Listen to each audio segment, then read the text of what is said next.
So the first time I tore my ACL, I was 15. It was 2 years ago. I wasn't really having any like problems with my knee. It never hurt or anything. I didn't even think it was weak or anything. I was playing in a basketball game like I did pretty much every weekend, and one day I went up for a layup and my foot landed on the other girl's foot, and I heard a pop and I went down, and then a week later I went to the doctor and I found out that my ACL was torn, and pretty much everything changed then because I had realized I had to go into surgery, I had to go into rehab, and if I was going to play basketball, it wasn't going to be for a long time after that.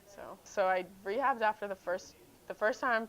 I was in therapy for at least, I would say, 6, 7, maybe even 8 months or however long it was. And then in May, I tore my ACL the first time in May, and then the next May, I was just shooting outside in my driveway, and I was just running down to like chase after the ball, and my foot must have, it was just, I don't even know what happened, but I like slipped and it popped, and it happened again. So then I had to go into therapy again.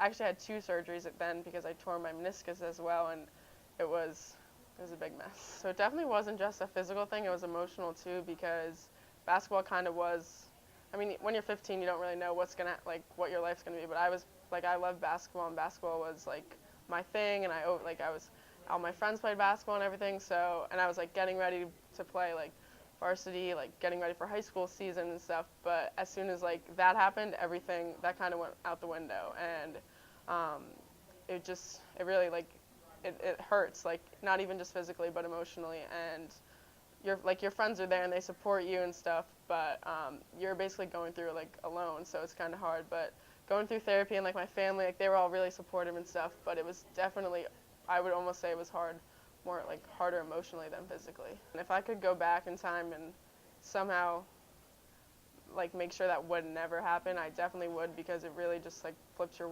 world around, and it's something that you don't want to happen, and if you can prevent it, you definitely should try. I would if I could.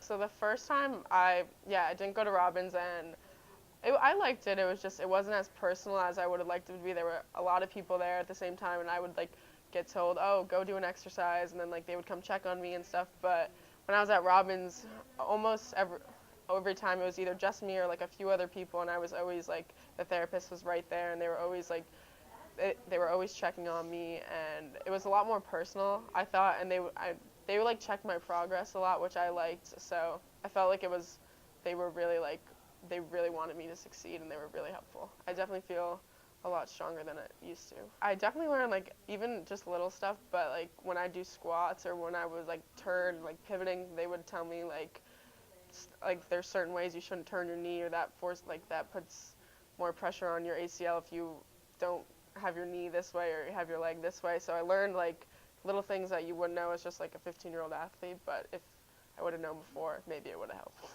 I would definitely say go to Robbins, because it was just more like a family to me. I just thought it was more personal, and like they were really like with me. It wasn't just like, oh, like she's coming in, like we gotta help her, and then she's leaving. Like they really cared about like my success and how I was feeling and how my knee was, and it was just a better experience for me.